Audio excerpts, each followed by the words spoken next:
Welcome back to Unindoctrinate. I'm Jeffrey Daugherty.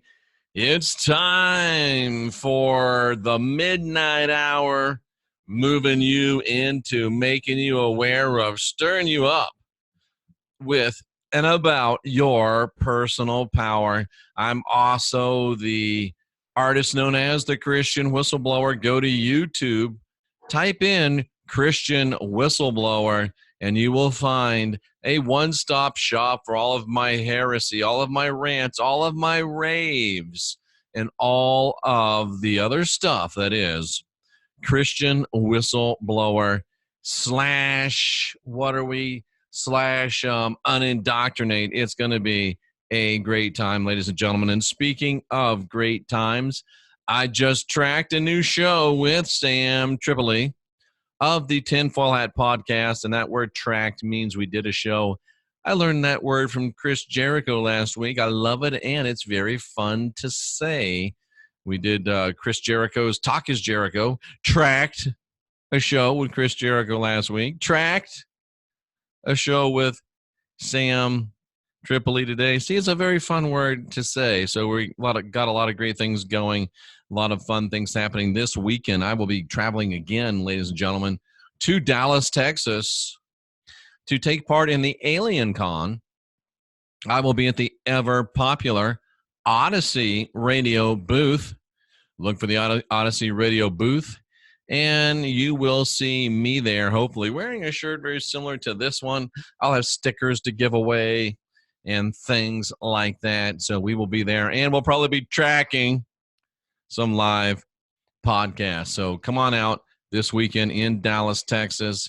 Look up Alien Con. I can't remember exactly where it is, but you'll find it, and you'll have a great time. Today I want to talk about the church is the state and talk on clergy response teams. Now, those of us that are here in the United States, and those of you that listen around the world are aware of the United States, and you know that when the U.S. sneezes, the rest of the world catches cold, and that's not an arrogant statement as it sounds. It's just a fact. So you want to know what kind of foolishness and silliness and craziness we're getting ourselves into over here in the colony, so you can get ready and get prepared, because you know that we're always up to some kind of silliness, some kind of stupidity here in the United States. We're starting to get things together a little bit, but you know, we really are a bunch of children over here, and that's okay. We like it that way. We're okay with it. We know who we are, and we rock it. And that's all right. But I want to talk to you about the separation of church and state. And as far as the United States goes, the phrase separation of church and state is actually paraphrased from the writings of Thomas Jefferson.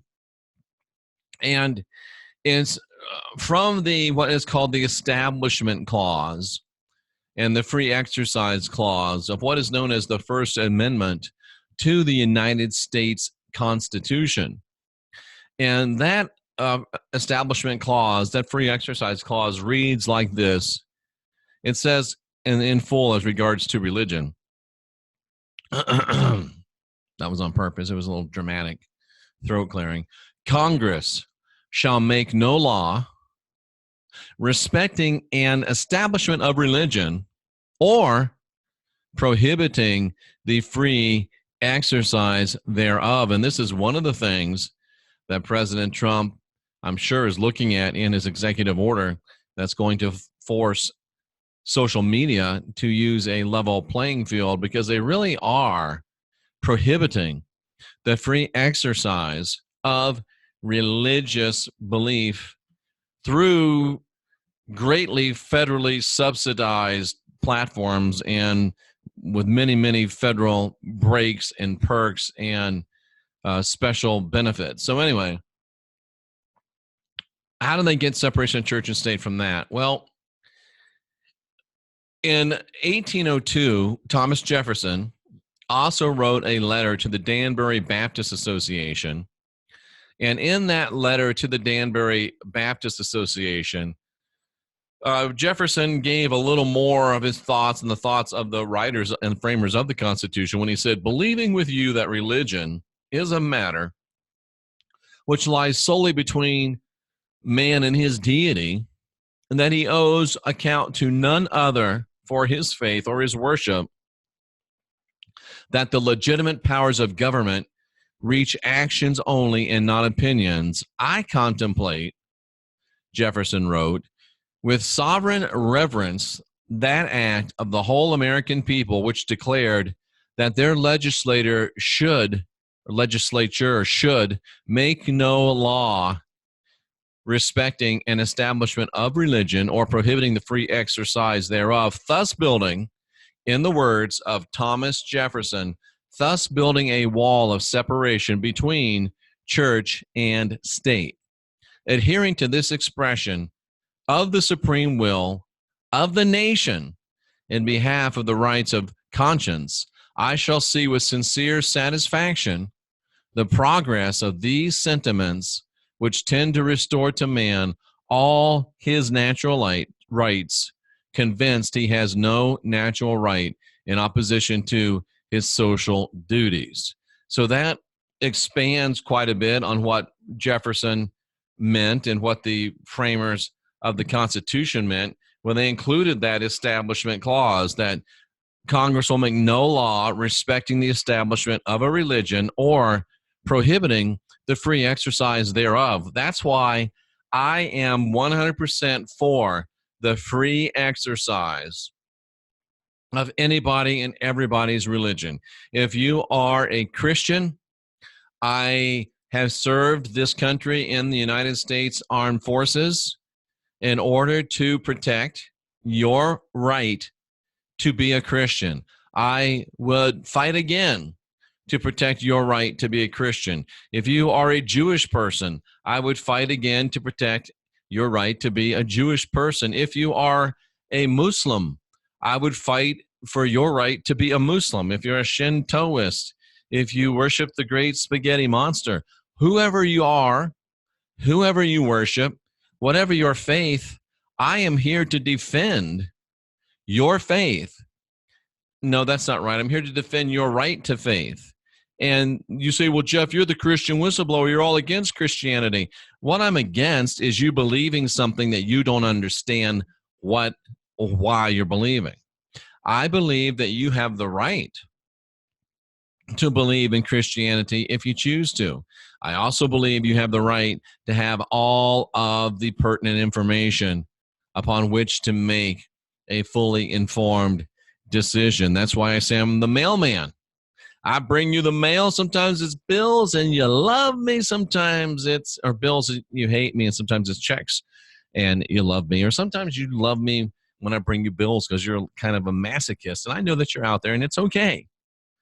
It's okay. Sam Tripoli said today, he's talking about the LBGTQ and W. W stands for weird. That's who he is. And I'm right there in that classification with him, ladies and gentlemen. So there's no desire on my part or desire on the part of the framers of the U.S. Constitution to restrict, to prohibit anybody's means and choice of worship. Neither are we here to establish a religion. We do not want this to be a Christian nation. That's the problem I have with a lot of you Christian YouTubers. It was a Christian nation. No, it wasn't. And we want to make it a Christian nation again. Well, good luck, because I don't want that. America's great as long as America's Christian. No, America's never been Christian. And it's never been more Christian than it is right now. It's never been more of a wreck. We don't want your Christianity established as a religion. We don't want your Judaism established as a religion. We don't want your Islam established as a religion. We don't want your spaghetti monster faith established as a religion. We do not want any laws respecting the establishment of religion, and we guarantee that we will support no laws prohibiting the free exercise thereof. If you want to be a Jewish spaghetti monster worshiping Islamic Christian, go for it. go for it. I am here to support you. I am here to be your advocate. In Article 6 of the U.S. Constitution, and I know a lot of you don't know anything about the U.S. Constitution, but Article 6 of the U.S. Constitution says this: no religious test shall ever be required as a qualification to any office of public trust under the United States. So, will you please shut the hell up about the Noahide bullshit? I'm so sick and tired of that bogus stupidity and all the fear porn and all the worry and all the hand wringing and all the dumb videos about the Noahide laws. You would have to literally get rid of the Second Amendment to the U.S. Constitution in order to have a Noahide law take effect in the United States of America. Cousins, I'm here to tell you that is not going to happen. You would also have to negate Article 6, folks, of the U.S. Constitution in order to make that happen. It's not gonna happen. It's not about to happen.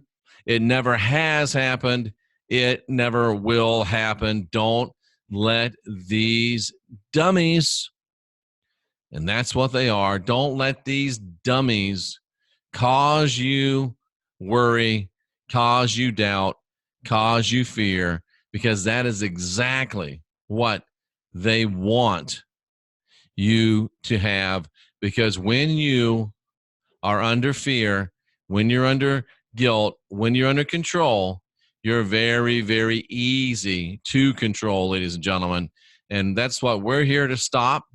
And that is what we are stopping with these type of podcast. Excellence is going out to you, ladies and gentlemen. We believe it is religion, a matter that lies solely between man and woman and their divinity. And Article 6 of the United States Constitution would have to be changed, as would the Second Amendment.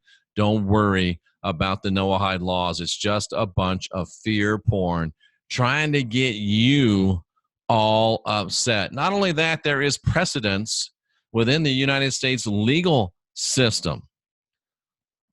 The Reynolds versus United States in 1879 wrote that Jefferson's comments may be accepted as an authoritative declaration of the scope and effect of the First Amendment. Evers versus the Board of Education in 1947, Supreme Court Justice Hugo Black wrote, in the words of Thomas Jefferson, the clause against establishment of religion by law was intended to erect a wall of separation between church and state, ladies and gentlemen.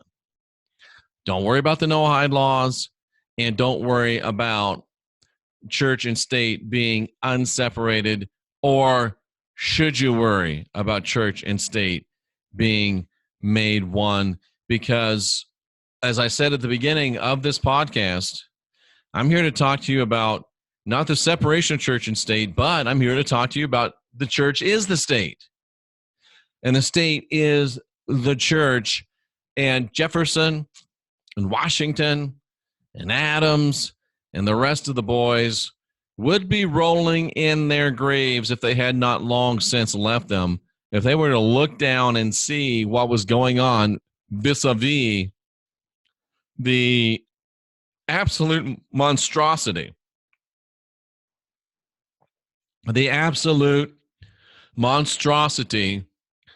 of a little thing called the clergy response team. I want to talk to you tonight about clergy response teams and how they blatantly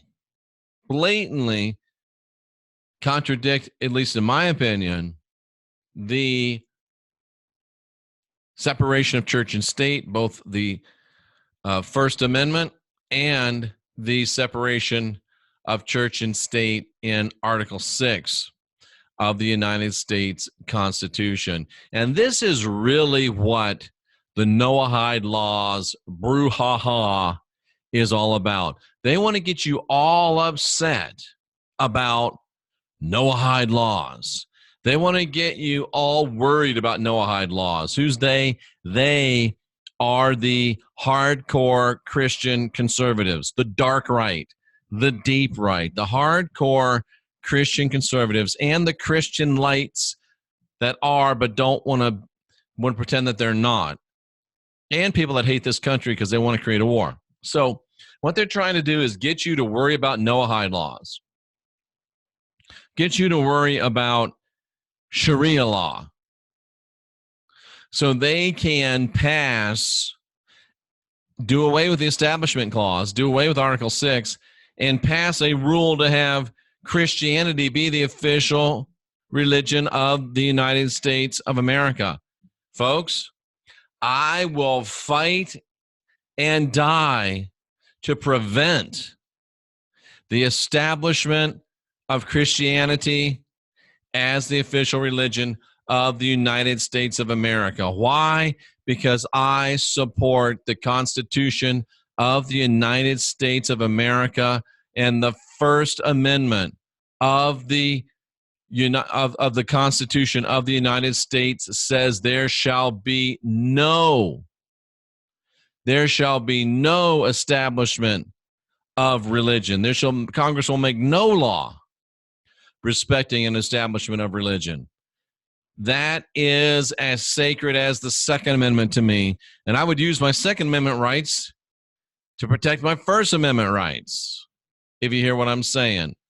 I will not stand idly by while Congress makes a law respecting the establishment of religion. Your religion, my religion, any religion, it is a violation of the First Amendment of the Constitution of the United States. It is a violation of the Article 6 of the Constitution of the United States, ladies and gentlemen. And we must stand foursquare and strong against it. No religious test can ever be required as a qualification to any office or public trust under the United States. There's no chance there's going to be Noahide law in force in the United States of America. There's no chance there's going to be Sharia law in force under the United States of America, but there is a chance that radical Christian extremists and those that push their agenda may want to leverage the fear of such things, Noahide laws, Sharia law, in order to enact and establish laws concerning religion and make Christianity the official religion of the United States. I'm against it. I'm for the Constitution. I'm against the establishment of any religion, ladies and gentlemen. And there's a little thing that is so disgusting. There's a little thing that is so it just bothers me so much. And it's called the clergy response teams. And basically, what you have is FEMA, the Federal Emergency Management, I don't know if it's association or whatever it is, but FEMA and the DHS, the Department of Human Services, right, has recruited and signed 28,000 pastors to be part of what is called a clergy response team. Many people feel that the clergy response teams will be pastors that will help people be interred inside FEMA camps and to maintain docility and civility within the said camps. I don't know if we'll get that deep into it, but what you've got to understand is that there's 28,000 pastors who have said that, yes, I will work with the United States government in order to get my people within my congregation to obey the federal government. If you don't think that that violates the Establishment Clause of the U.S. Constitution, then you're not thinking, ladies and gentlemen. How can you have pastors saying that we will use our influence to make the people obey the government? Well, what if I told you that the Bible says that people should obey the government? That's right, your Bible. The Bible. You say that it's the book for you. Let me read to you Romans 13 in the King James Version. Let every soul be subject unto the higher powers, for there is no power but of God. The powers that be are ordained of God. Whosoever therefore resists the power, resisteth the ordinance of God, and they that resist shall receive to themselves damnation. For rulers are not a terror to good works, but to the evil. Wilt thou then not be afraid of the power? Do that which is good, and thou shalt have praise of the same. For he, the power of the government, is the minister of God to you for good. But if thou do that which is evil, be afraid, for he beareth not the sword in vain. He's the minister of God, a revenger to execute wrath upon those that do evil. Can you believe this, ladies and gentlemen? The Bible says, do what the government tells you to do, because they are the ministers of God. What do you think the Bible believers in Nazi Germany did with this verse? Well, they obviously, if they were good Christians, they did what the Führer told them to do. Because that's exactly what this verse says to do, ladies and gentlemen. That's exactly what this verse says to do. Everyone must submit himself to the governing authorities. For there's no authority except that which is from God. The authorities that exist have been appointed by God. Consequently, anyone who resists authority is opposing what God has set in place, and those who do so will bring judgment, ladies and gentlemen, upon themselves. Rulers are not a terror to good conduct, but bad. Do you want to be unafraid of the one in authority? Then do what's right, and you will have his approval. That comes from the New Testament. That's enough to make you feel anxiety. And if you're feeling anxiety right now, go to jeffreydaugherty.com, click on the Verve logo. That's the best CBD out there. It will help you with anxiety. It will help you with a lot of other ailments too, and allow you to be at your best. And if that doesn't get the job done, click on the Stem Light logo. That's our stem cell partners. Chronic injury, age. If you're not feeling 100% locked and loaded, click on the Stem Light logo. Use the word heal. They'll give you 20% off. If you're a doctor and you want to help your patients, not like these people want to help the government, but if you want to help your patients, go to southernstem.com and also use the word heal. And they're going to do some amazing things for you. Folks, Jefferson wanted there to be a separation between church and state. Paul, the false apostle, didn't want there to be a separation between church and state. They've got pastors now signing up for these clergy response teams. We'll talk about what that means, and it's not good for you. You need to decide who you want to believe and what you want to believe, and I'm here to help give you options. I'm Jeffrey Daugherty. This is Unindoctrinate, and we will be right back.